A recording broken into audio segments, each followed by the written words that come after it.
Muy buenas tardes, amables televidentes. Sean todos y todas bienvenidos a Los Defensores, el programa premium de Ruta 66. Hoy es sábado 28 de febrero, año 2026. Muchos temas, muchas informaciones importantes que trataremos con ustedes durante toda esta hora. Pero también entiendo y soy consciente que el tema a tratar pues fue la juramentación, la rendición de cuentas del presidente el día de ayer y la conmemoración del 182 aniversario de la independencia de la República.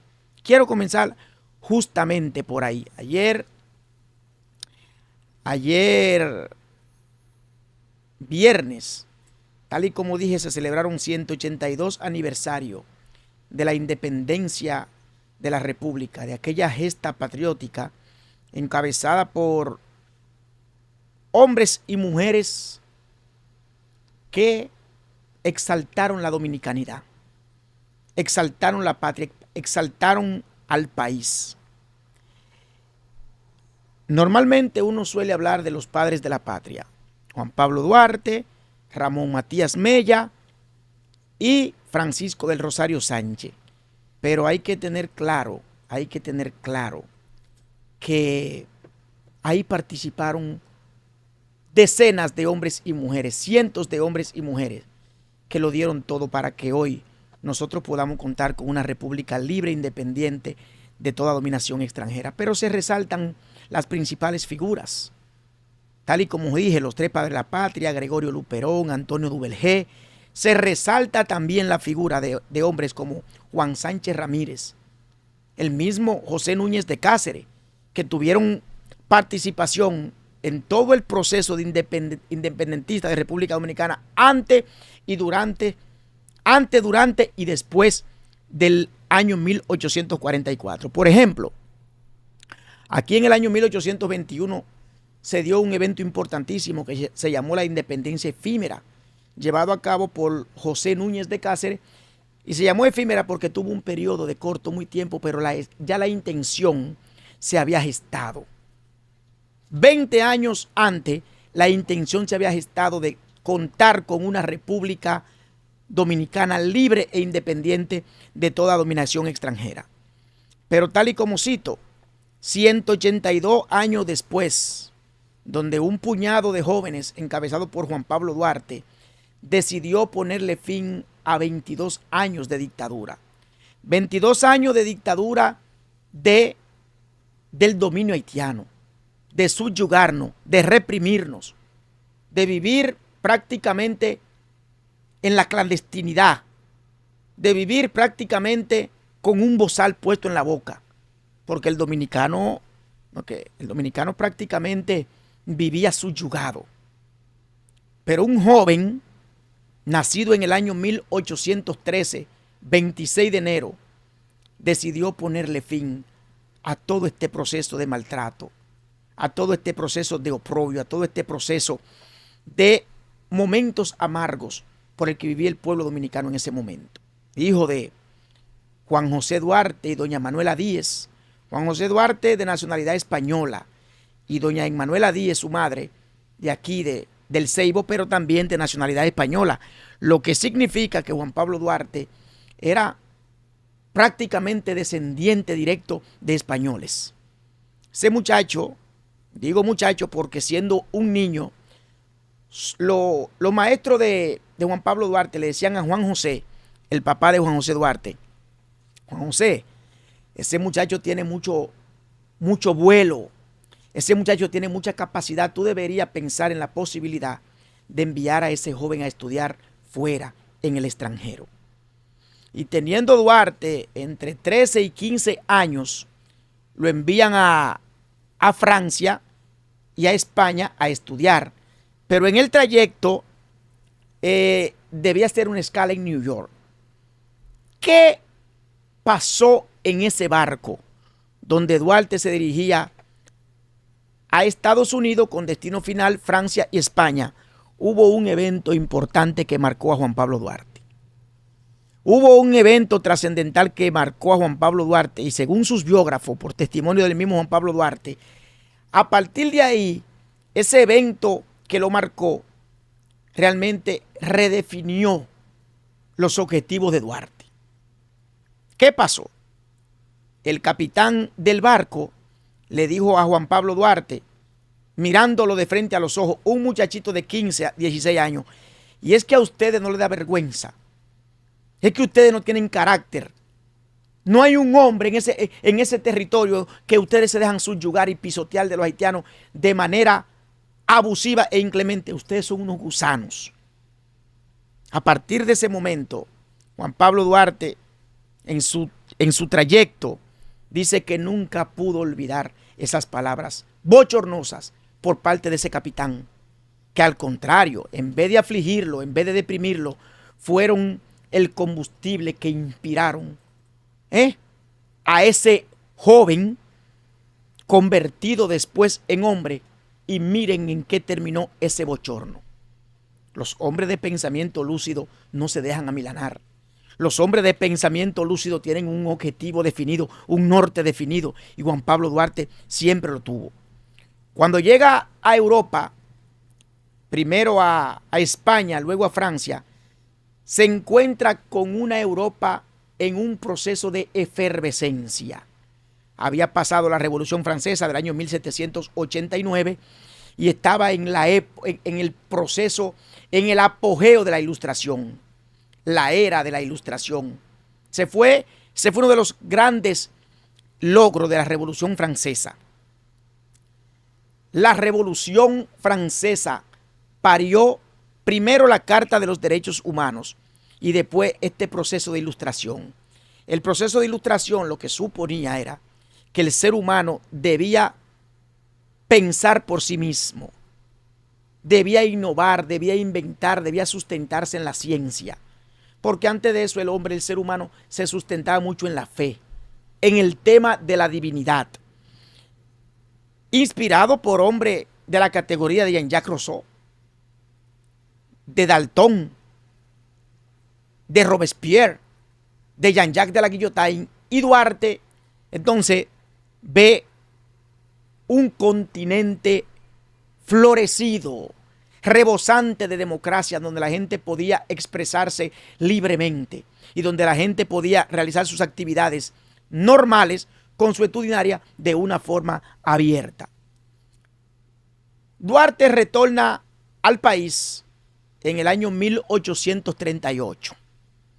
Y cuando llega, los jóvenes, los amigos que encontró, pues comienza a reunirse con ellos en lugares, en un parque, en una plaza.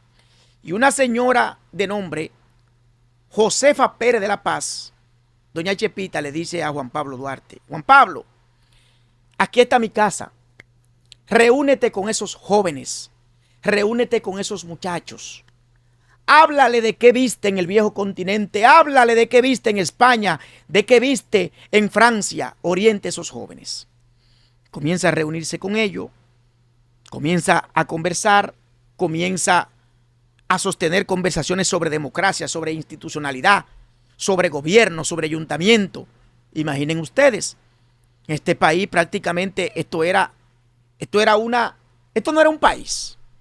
Y Duarte había visto allí una sociedad en un proceso de ebullición y de desarrollo. Ayuntamientos, instituciones, la gente comiendo con cuchillo y con cubierto, cuando aquí la gente comía en jigüera y en hojas de plátano y hojas de guineo. En el año 1838, Duarte decide formar la primera y más importante de todas las instituciones que se ha creado en este territorio. Funda la Sociedad Secreta La Trinitaria. Un equipito, eran apenas 3. Y ahí, esa fue la cuna donde se meció la independencia nacional en el año 1838. Y comienza el proceso de fortalecimiento y de robustecimiento de las ideas, y se hicieron una promesa. Se hicieron una promesa de cada uno buscar uno. Todo este proceso de conformación. Entonces, un señor de apellido Felipe Alfau, en un proceso de indiscreción, comenzó a hablar, comenzó a decir cositas. Y Duarte se vio obligado prácticamente a desarticular o a desmantelar la Trinitaria, pero no se queda ahí. Entonces instituye dos instituciones más, la dramática y la filantrópica. ¿Y cómo se expresaba Duarte y su equipo y sus amigos? A través del teatro. Vendían una república libre e independiente a través del teatro, tras la creación de la dramática y la filantrópica. Y en el año 1844, entonces, acontece un evento trascendental que cambió el rumbo del país, la independencia nacional. 27 de febrero del año 1844, en la Puerta de la Misericordia, Ramón Matías Mella toma un trabuco y lanza un disparo o un trabucazo. Y ese fue el inicio del proceso independentista. Esa noche no se peleó. Esa noche se firmó un manifiesto y se declaró la República libre e independiente de toda dominación extranjera. Se izó la bandera dominicana, la bandera tricolor, confeccionada por Concepción Bona. Pero las cosas no se quedan ahí. Los haitianos que nos tenían oprimidos por más de 22 años no se quedaron tranquilos, no se quedan conformes. Ellos querían volver a conquistar el espacio perdido en ese momento. Entonces, ahí surge una figura controversial en la historia política de la República Dominicana, Pedro Santana. ¿Quién fue Pedro Santana? Un joven humilde de campo, había nacido en Hincha, allá en la frontera, pero su familia se desplaza a la zona este del país, específicamente al Ceibo. Muy pobre, sin condiciones intelectuales, sin escolaridad, pero con la gallardía de un león. Pedro Santana, con la gallardía de una hiena. Y la vida corrió con suerte para Pedro Santana, hermano de Ramón Santana, su hermano gemelo. En todo este proceso de ver cómo se protegía la recién fundada república, los trinitarios se acercan a Ramón Santana, hermano de Pedro, y le dicen a Ramón que necesitaban que se una a la causa independentista. Y Ramón le dice: no, yo no puedo porque yo no sirvo para eso. Yo no tengo timbales para eso. Ahora, yo sí sé quién tiene timbales para eso, y valor y gallardía. Mi hermano Pedro Santana. Pedro Santana se había casado con Micaela, una hacendada adinerada de la zona este del país que había enviudado. Cuando se casa con Micaela, Pedro Santana, entonces, ella fallece y él se queda prácticamente con todos los bienes de Micaela, mucha tierra, y hereda decenas de obreros, decenas de trabajadores que trabajaban la tierra para ese terrateniente. Cuando él se involucra en los temas independentistas, aquí no había ejército. El país todavía no tenía ejército. Esto era una aldea, esto era nada. Entonces Pedro Santana, con un grupo de obreros, labradores, echadías, campesinos, comienza a formar un batallón de hombres armado con piedra, palo y machete. Y todo lo que usted puede imaginarse, tira piedra. Y el primer intento de retorno de los haitianos de la parte oeste, llámese Haití, a la Hispaniola, llámese República Dominicana, acontece el 19 de enero. Hubieron eventos anteriores, Pero el primer evento de trascendencia histórica aconteció el 19 de marzo en Asua. El primer enfrentamiento bélico entre dominicanos y haitianos se dio en Asua, 19 de marzo. Pedro Santana arranca para Asua. Entonces ahí nosotros demostramos de qué estábamos hechos. Ahí nosotros demostramos que la gallardía y el valor de un hombre no se mide en función de la cantidad de combatientes que tenga al frente, sino del amor a la patria, de la devoción a los 48.000 kilómetros cuadrados, del amor al terruño, del amor a nuestra familia y de la gallardía y el deseo de defender la dominicanidad. Ahí se da el primer encuentro, a machete y a piedra.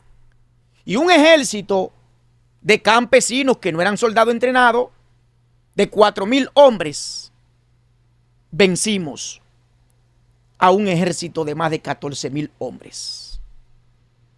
Ahí se dio esa primera batalla. Por eso usted escucha hablar del 19 de marzo como un día histórico. Pero 12 días después, las tropas haitianas se reagrupan.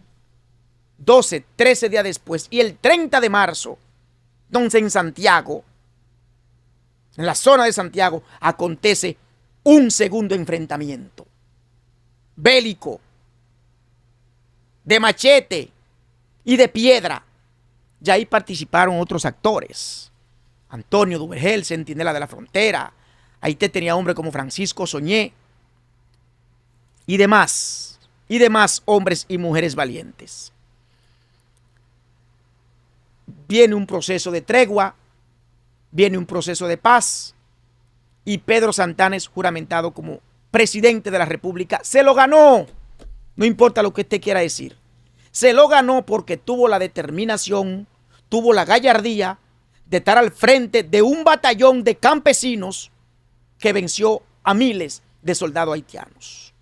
Pero Pedro Santana cometió un grave error y por eso pasó a la historia como un canalla cualquiera, como un bastardo, como un,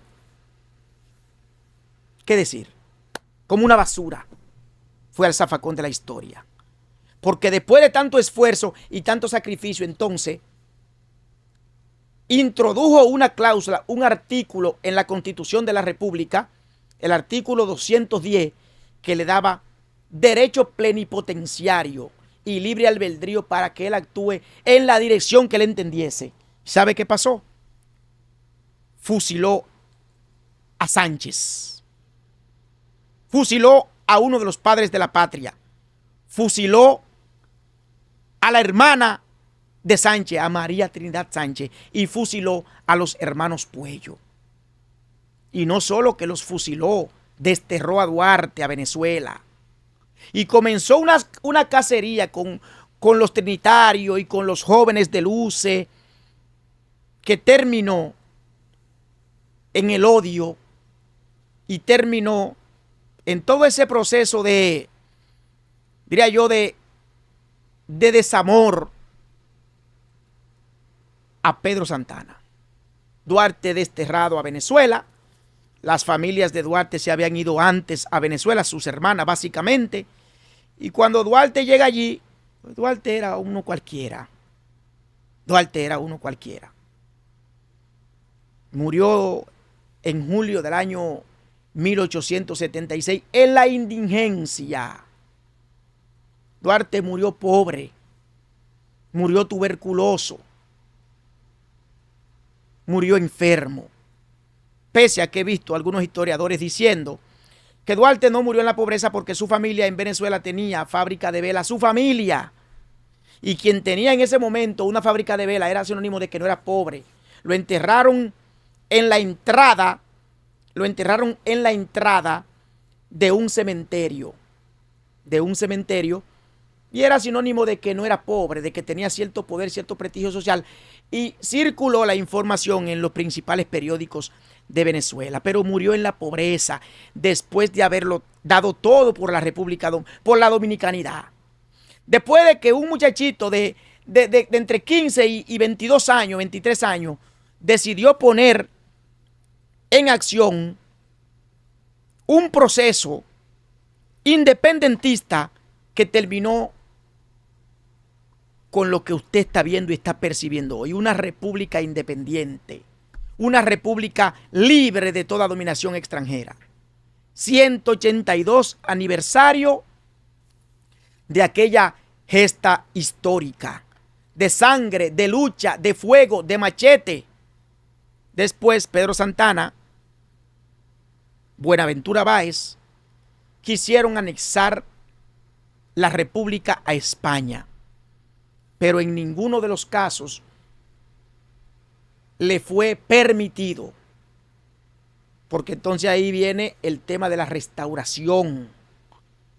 Trató de anexar la república a España, o la anexó en papeles, y volvimos a coger las armas, volvimos a tomar los machetes.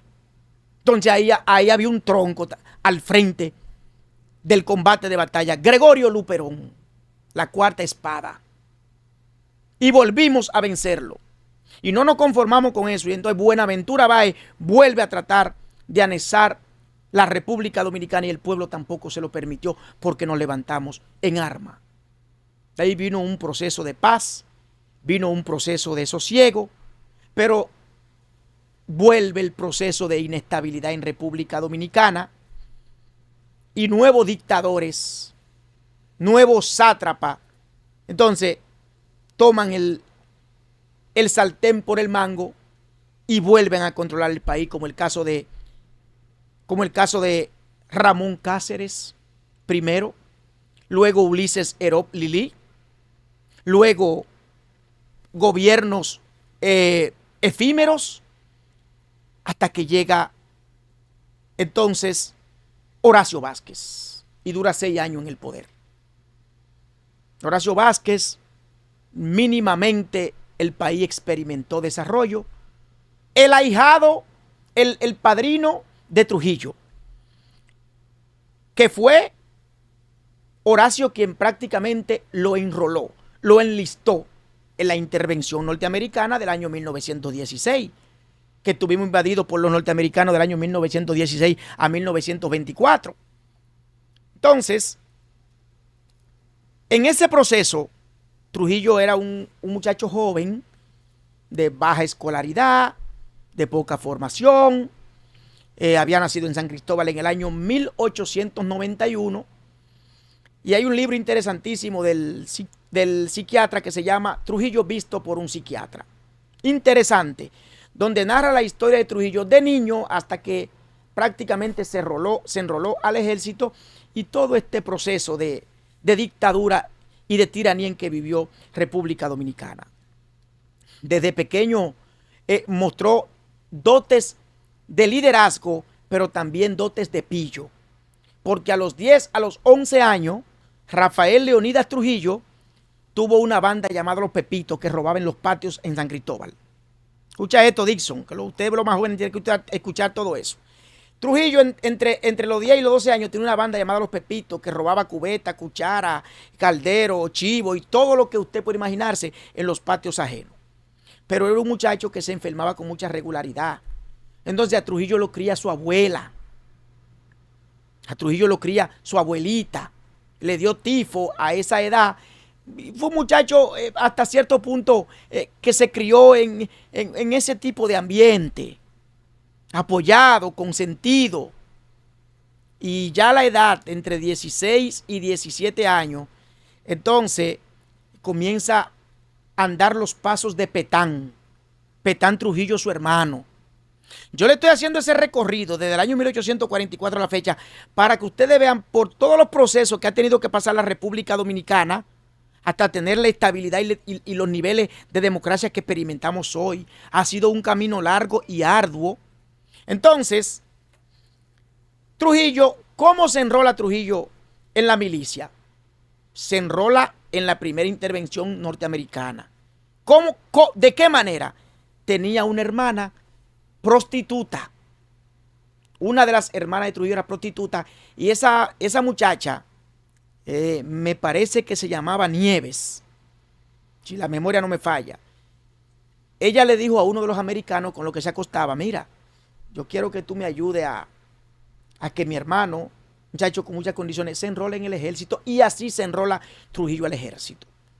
Pero los norteamericanos comenzaron a percibir en Trujillo unos niveles de crueldad, de crueldad que escapaban a todo raciocinio humano. Y era lo que los americanos necesitaban en ese momento, porque los americanos tenían mucha resistencia de dominicanos, de nativos que no aceptaban esa intervención, como el caso de Gregorio Urbano Gilbert, de San Pedro de Macorís, que en el puerto de San Pedro, en un proceso de lucha con los norteamericanos, mató un soldado americano y se tuvo que ir corriendo.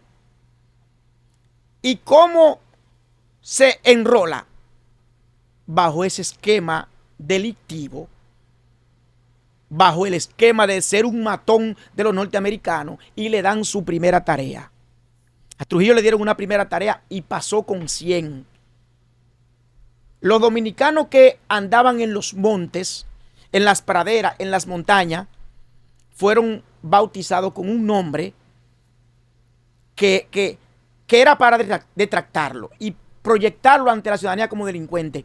Lo bautizaron con el nombre de gavilleros. Usted ha escuchado ese término mucho, ¿verdad, Dison? Los famosos gavilleros, mañosos, pero mentira, eran patriotas. Y a Trujillo le encomendaron perseguir esos muchachos, perseguir esos hombres, cazarlos como mosca y entregárselo a los americanos, y lo hizo de una manera ejemplar. Y estando su padrino Horacio Vázquez en el poder, que duró del año 1924 al año 1930, entonces Trujillo avanzó en los cuerpos castrenses. Y en una de esas salidas de Horacio Vázquez, fue a chequearse de la salud porque estaba padeciendo de los riñones, fue a extirparse un riñón, armó todo un engranaje de golpe de estado que inició en Santiago y terminó en la capital. Y cuando Horacio Vázquez vino, le dijo: padrino, ya usted está muy viejo para eso, me toca a mí. Y se monta en el poder en el año 1930.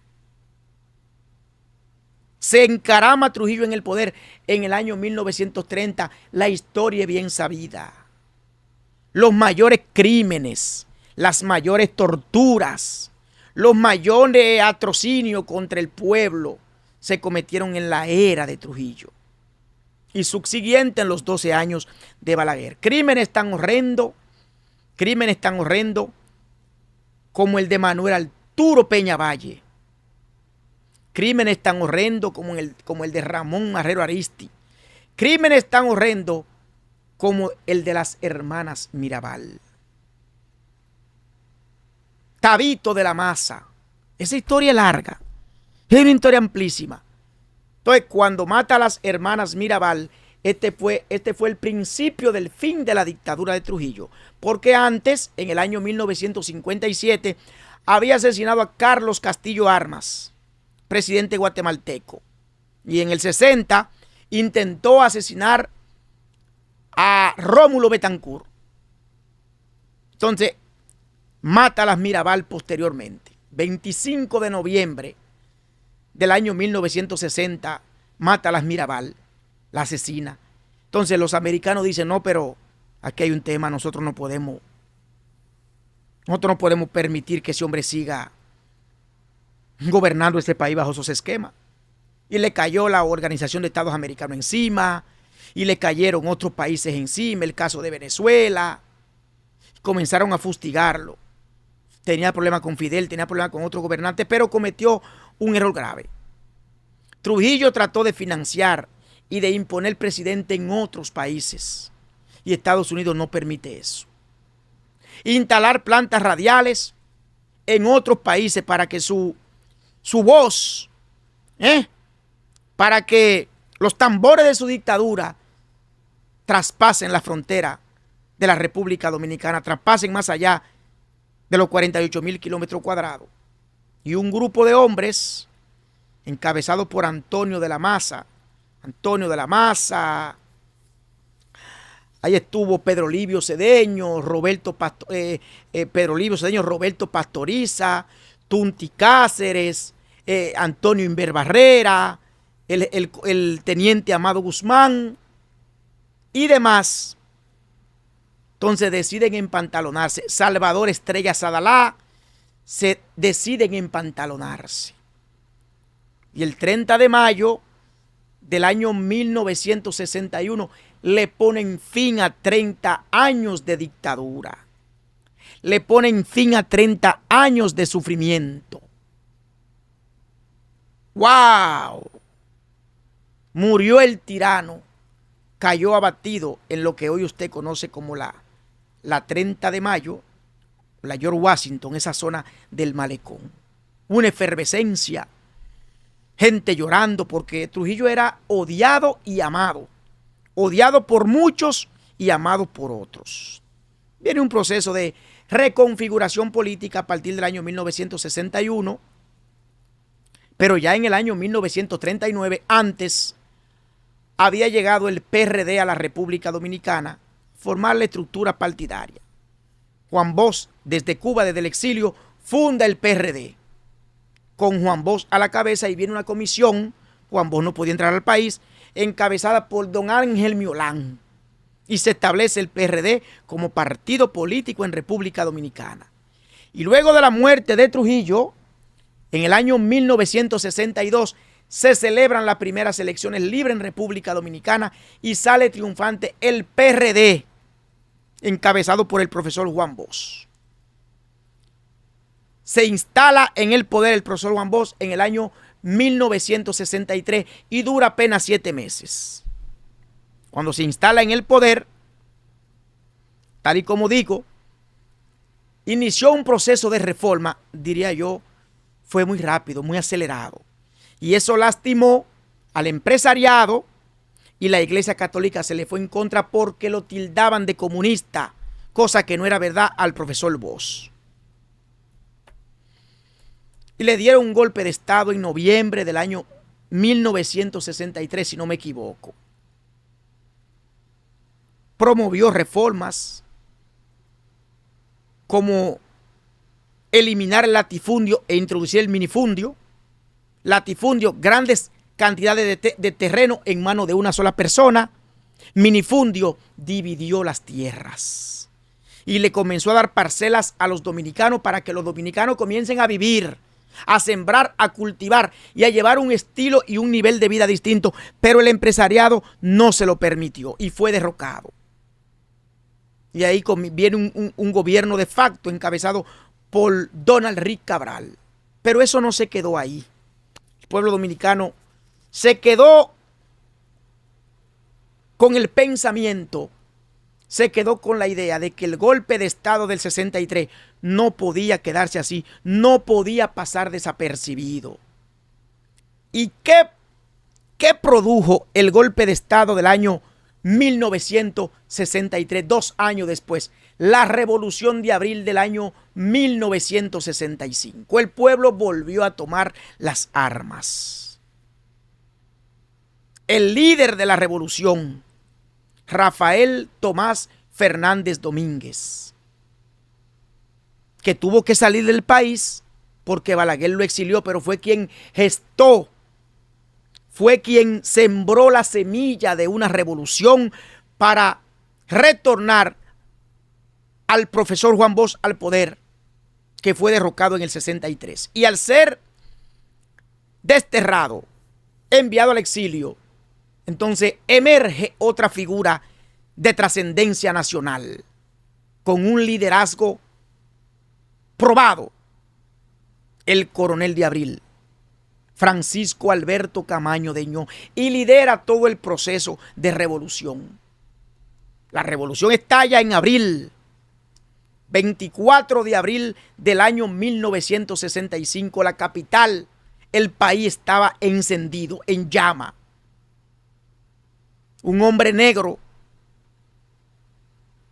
de unos 30 años, desde la emisora, desde una cabina de una emisora, con una voz de trueno, incitó al pueblo a lanzarse a las calles.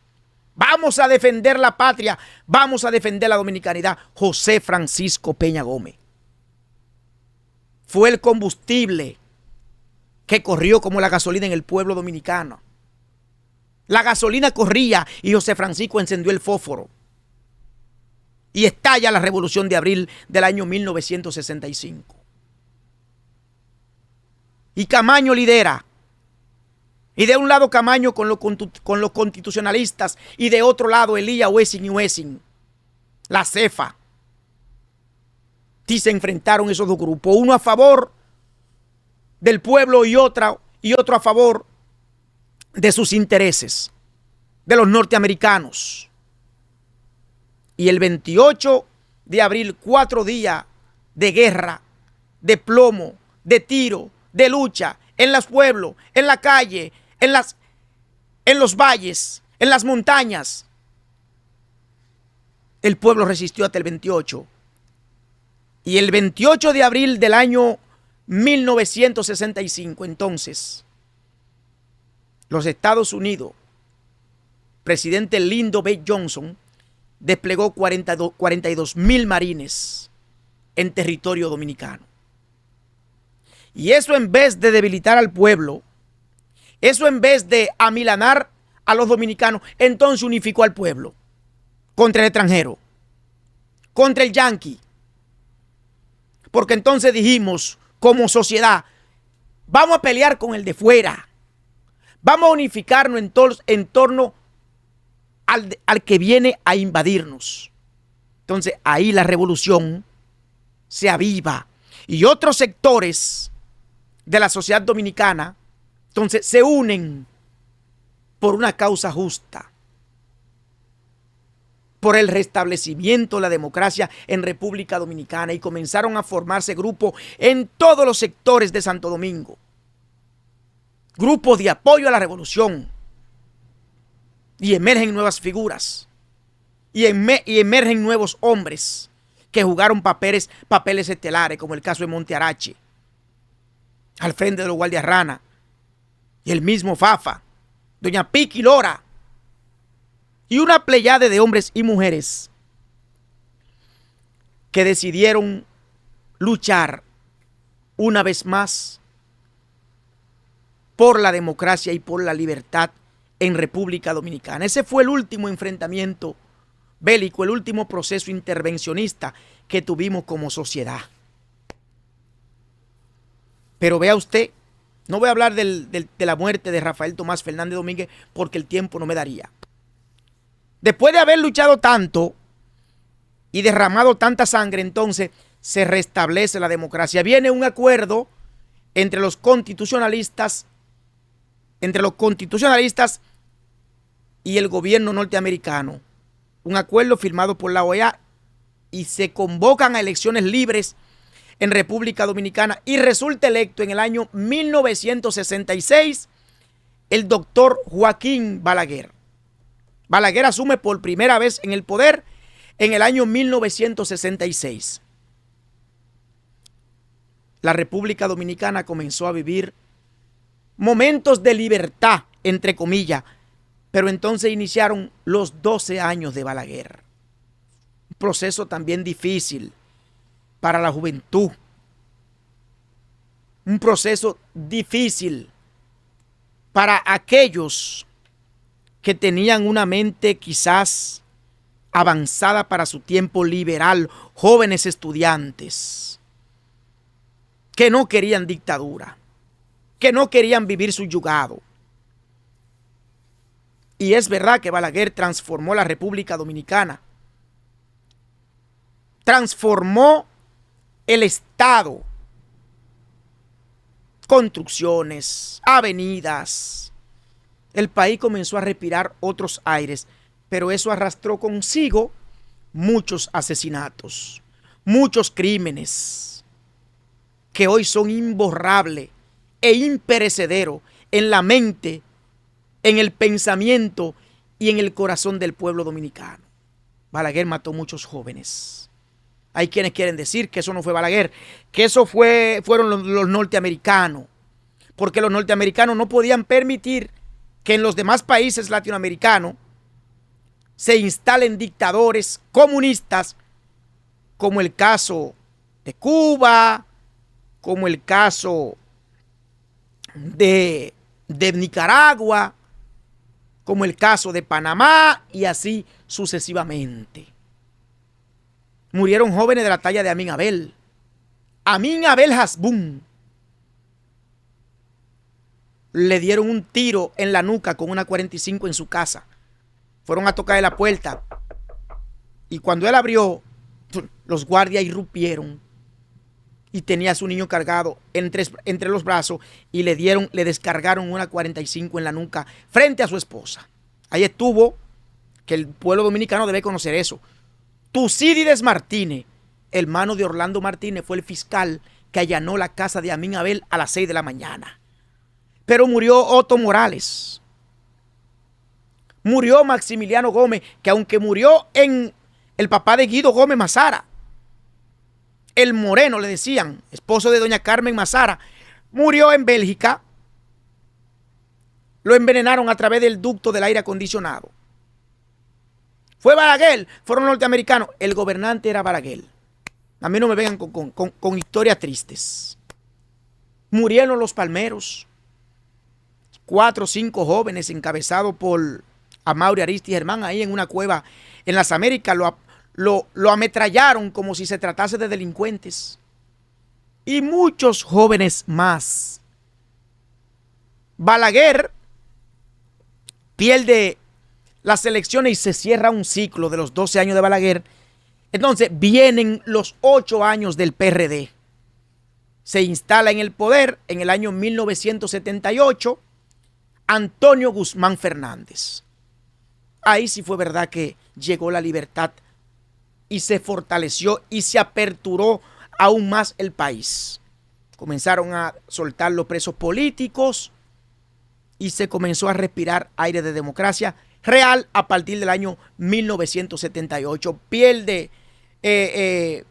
Viene don Antonio Guzmán en el 78 y faltando 7 meses para entregarle el poder a Salvador Jorge Blanco de su mismo partido, entonces don Antonio Guzmán se suicidó. ¿Escuchaste, Dilson?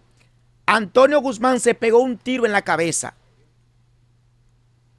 y faltando 3 meses, 45 días. Y asumen el cargo Jacobo Magluta. Viene el doctor Salvador Jorge Blanco del 82 al 86. Gobierno tortuoso porque entre el 82 y el 84, en el 84 específicamente, hubo una huelga nacional llamada Las Pobladas. Y vuelve Balaguer en el 86. Y ya la historia ahí es mejor conocida. Gana Leonel Fernández 10 años después, en el 96, después de un proceso tortuoso que le hicieron trampa al doctor José Francisco Peña Gómez y todo un tema político. Entonces Leonel Fernández llega al poder en el 96 y ya todo lo que usted ve hoy, todo lo que usted conoce hoy, llega la modernidad, llega el internet, llega el metro, llega un proceso de dinamización económico a gran escala. Hasta llegar al 28 de febrero del año 2026. Ayer se celebraron, tal y como cité, 182 años de la independencia nacional. Cuánta lágrima, cuánto sufrimiento, cuánto devenir, cuántos procesos duros, cuántas cosas hemos tenido que pasar los dominicanos para poder vivir y respirar aires de libertad, y eso hay que protegerlo. Hoy las sociedades del mundo están en desbandada, pero ya el problema no son las dictaduras de los años 30, de los años 40, de los años 50. Hoy hay un proceso más profundo que es el deterioro familiar lo que está afectando a las sociedades. El individualismo desmedido, el proceso de desvertebramiento, de desubstancialización por el que atraviesan los países. Que ese es otro tema. Que esa es otra cosa. Mire cómo desde el año 1844 hasta el día de hoy el pueblo ha tenido que soportar tanto. Esta democracia hay que protegerla. Y este país hay que protegerlo porque fue mucha la sangre, el sudor y las lágrimas que se ha de derramar para llegar donde estamos. Que viva Juan Pablo Duarte. Que viva Gregorio Luperón. Que viva la dominicanidad. Que viva Antonio Duvergé. Que viva María Trinidad Sánchez, Concesión Bona, Juana Saltitopa, José Fabrea, las hermanas Mirabal. Que viva el profesor Juan Bosch, que viva José Francisco Peña Gómez, que viva el pueblo dominicano. Vamos a la pausa y si el tiempo nos da, pues hablaremos sobre algunos temas tradicionales, pero hacía falta, porque a los más jóvenes, al pueblo, hay que decirle de dónde venimos y hacia dónde vamos, porque el que no sabe para dónde va, ya llegó. Y el que comete los errores del pasado, lamentablemente, yerra, diría yo hasta por ignorancia. El que no conoce su pasado está condenado, su futuro está condenado. Hay una frase que dice así. Vamos a la pausa y retornamos en breve.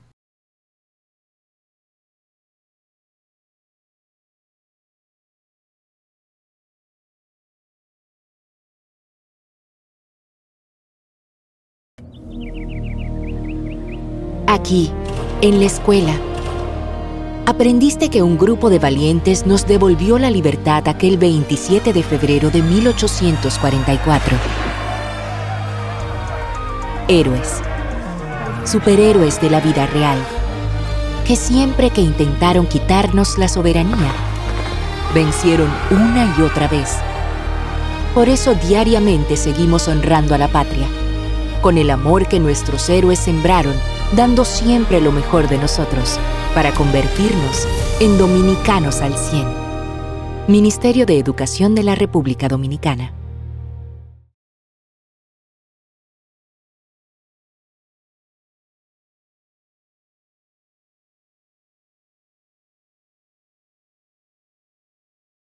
De vuelta en Los Defensores. Miren, me dice mi director de producción que no hay tiempo para más. Me dice cuando nos fuimos para San Valentín, pero usted habló 45 minutos solo de historia, de los procesos históricos y por etapa en República Dominicana hasta llegar al día de hoy. Yo quería hablarle un poquito sobre la rendición de cuentas del presidente. Quería hablarle un poquito, que tenía el tema hoy, que le hubiese gustado al país y a Dixon, hablarle sobre el doctor que tiene el tema con Nuria, el doctor Fadul. Yo le iba a explicar a ustedes con lujo de detalle qué es lo que pasa ahí, pero lamentablemente no hay tiempo para más. A ustedes no se muevan de sus asientos y quédense con la interesantísima sección de don Nelson Gómez y hablemos de marketing. Será hasta el próximo sábado. Saludos, amables televidentes. Aquí estamos, como toda la semana, en Ruta 66, hablando de marketing en Los Defensores, que nos ven por este canal y además por Hispanic TV en Estados Unidos y en las redes sociales y nuestro portal defensores.net. Bueno, señores, se fue febrero, la olla sigue, hay reportes de las pequeñas empresas, los comerciantes, de que el dinero no fluye. Eso es la resaca de Navidad, la resaca de diciembre. Además que el presupuesto de la nación es que mueve la economía de estos países pequeños y de los grandes también. Y el Estado entra en una especie de letargo el primer mes, después febrero. Bueno, vamos a ver si marzo da buenas noticias a las personas y a las empresas. Y hay dinero en la calle, como dice, porque no hay. Todo, ya vimos la rendición de cuentas del presidente Luis Abinader, como todos lo esperaban. Algunos dicen que fue un éxito, otros plantean que fue lo mismo, más de lo mismo, que presentó un país igual al de Alicia en el País de las Maravillas, que no coinciden con lo que se está moviendo. La gente de la Fuerza del Pueblo anticiparon que iba a ser más de lo mismo y que además los indicadores económicos que da el Banco Central son muy diferentes a los que tienen los colmados y la que tienen los mercados y la que tienen los supermercados, como dice Nelson Marmolejo en una rueda de prensa el pasado lunes de la Fuerza del Pueblo. Dice, bueno, pero el Banco Central da una cosa, pero lo que hay en la calle, vaya a los colmados a ver si esa es la economía dominicana. No es esa, ¿eh? Y que se redujo la pobreza. Sí, se redujo la pobreza, pero ¿de quién? Porque no ha habido una indexación y la economía sigue mal. Bueno, pero las estrategias de marketing de cada partido no se detienen. Danilo Medina y su PLD hicieron su sorteo, su inscripción de candidatos y plantearon que que empezaron de inmediatamente, terminó en medio del discurso y después del discurso una contracampaña contra el discurso. Lo propio hizo la Fuerza del Pueblo, una contracampaña contra el discurso. Cada uno montó su centro de prensa en sus casas nacionales, en la Casa del Pueblo y en la Casa Nacional. Y la gente de Leonel montaron su centro de respuesta a lo que fue el discurso. Y toda esta semana irá girando en torno a lo que dijo el presidente, lo que lo defienden, lo que hablan por paga, lo que hablan por partido, lo que hablan por ser empleado del gobierno, y aquellos que están en la oposición, que obviamente tendrán su discurso contrario a la mayoría de las cosas que están ahí. Lo más sensato, bueno, reconocerán algunas de las informaciones que se dieron ahí como válidas y otras no válidas. Lo que sí, una noticia interesante sobre el presidente Fernández esta semana, que es un hecho, que la Organización de Estados Americanos lo ha designado como comisionado para ser jefe de los observadores de las elecciones de Colombia. Cuando ustedes entran a las redes, que lo informan por las redes, se encontrarán una lluvia de bots y opiniones negativas porque realmente el presidente está bajo ataque, pero ataque despiadado del Estado y despiadado de opositores que quieren ser ellos. Y yo le diría eso como el concierto de los envidiosos, porque que nosotros tengamos un expresidente que la OEA, señores, la Organización de Estados Americanos, lo designa para observar unas elecciones tan importantes como de un país tan grande y socio nuestro como Colombia, es un privilegio para la República Dominicana. Un privilegio de esa naturaleza. No se puede no estar, como diría yo, en comentarios y opiniones de gente sin cerebro, hablando tontería por redes sociales. Bueno, las redes sociales son muy buenas, son excelentes para la libertad de expresión de la ciudadanía, pero también son un canal de desinformación y de degradación de mucha gente que entra ahí a hacer dinero con eso y a pedirle pesitos al gobierno o pesitos a otros a partidos políticos o pesitos a empresarios para hablar todas las barbaridades que se le ocurran en las redes sociales. Nosotros felicitamos al presidente Fernández y a la Fuerza del Pueblo por eso, porque es un palo político que tengan la confianza de poner en manos del presidente Fernández la supervisión de unas elecciones tan importantes como las elecciones de Colombia en Sudamérica. Señores y señoras, esperemos que las cosas marchen bien y que la línea del Metro 2, que la pusieron a funcionar en horarios específicos, dicen que de 6 a 10 y después de 3 a no sé qué hora, porque realmente esa línea del metro no se inauguró, como muchas cosas, sin haberse terminado completamente, y esperemos que comience a funcionar normalmente porque es un gran beneficio para los ciudadanos que transitan del 9 a los Alcarrizos. Nos vemos la semana que viene y esperemos tener más informaciones sobre marketing político en la República Dominicana. Muchas gracias.